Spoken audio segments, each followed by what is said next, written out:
juga mau Instagramnya gue mau apa, cuman kalau dari dua Instagram itu gue bisa upload dan ke yang lain yang lebih penting gitu, kayak bencana alam. Kayak kemarin kan siapa yang waktu yang di Sukabumi tempat longsor akhirnya lupa bajunya rusak ya kan, siapa yang bantuin? Gue gitu. Biar gue bagi-bagi voucher yang bisa ditukar sama bisa diganti sama bahan bangunan gitu. Kan dari gue satu kepala keluarga ada yang dapat 3 voucher, satu vouchernya itu isinya 1 juta. Makin rusak rumahnya makin banyak voucher yang didapat. Cuma kalau sekarang ya jadinya ya gitu.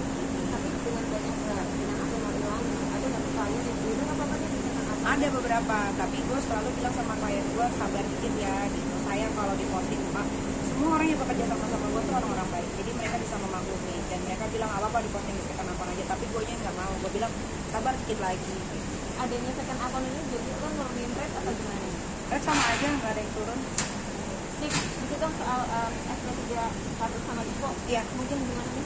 Alhamdulillah ya, kasus Niki yang penggelapan di SP3 di tanggal 31 Desember 2020 kemarin, dan surat SP3-nya sudah diambil dari Jakarta Selatan. Ya bersyukur, maksudnya sekarang kan keadilan itu milik siapapun, tidak terpaku sama lu anak siapa, lu apa, lu segala macam. Jadi sekarang ini bisa merasakan bahwa bisa dapat keadilan yang diinginkan.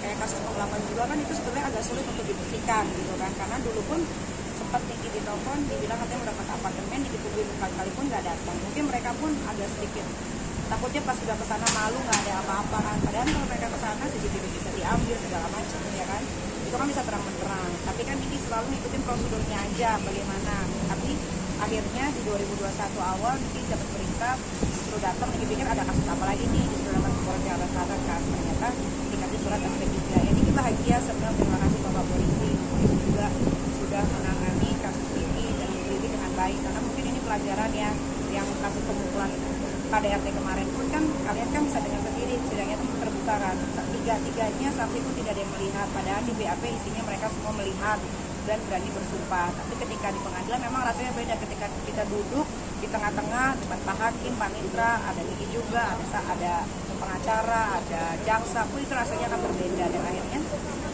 alhamdulillahnya mereka malah ada yang bilang itu bukan fotonya, ada yang bilang tidak lihat kan. Dipo-nya sendiri pun ngomong bahwa Niki itu tidak mau melempar dia tapi melempar Kukroy. Tapi kan di BAP semua bilangnya melemparnya ke dia. Akhirnya adalah penahanan 2 hari, ada juga yang namanya persidangan harusnya tidak terjadi, tapi itu pelajaran. Makanya sekarang mungkin gara-gara kasus Niki yang kemarin di pengadilan sampai sekarang, pihak-pihak yang berwajib dan orang-orang yang ingin melaporkan seseorang pasti akan lebih detail lagi. Ini masuk nggak pasalnya, ini bagaimana. Tepatnya tanggal berapa? 31 Desember.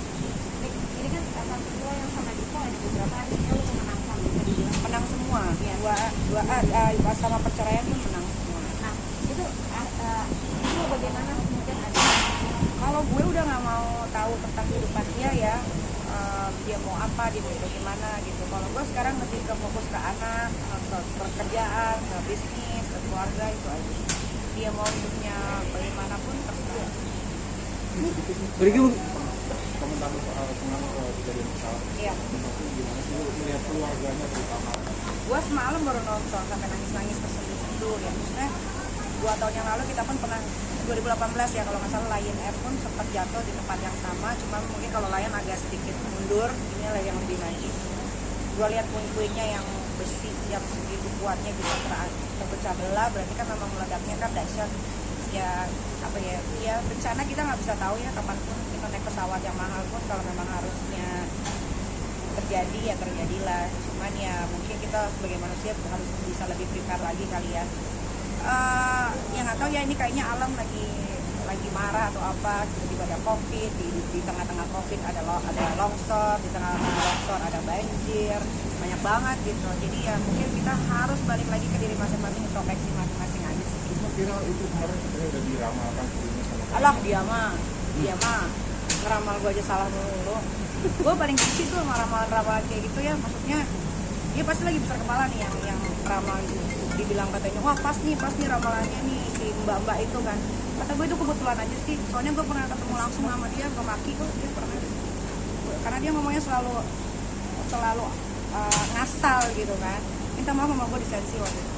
tiba-tiba dia ngomong lagi tentang gue gitu kan. Ya, kalau kata gue bukan karena gara ramalan dia, memang sekarang alamnya memang lagi begini. Jadi kita tapi sempat ada ketakutan nggak sih kalau naik pesawat kan ini? Gue sih kalau gue pasrah aja ya. Ya naik pesawat karena gue harus bekerja, atau gue naik pesawat karena harus liburan sama anak-anak, itu sih pasrahkan diri aja. Ya kalau memang kenapa-napa ya memang sudah takdir dari Tuhan, kita nggak bisa majuin mundurin segala sesuatunya, semua udah kadarullah dari atas. Terus langsung kenapa tadi?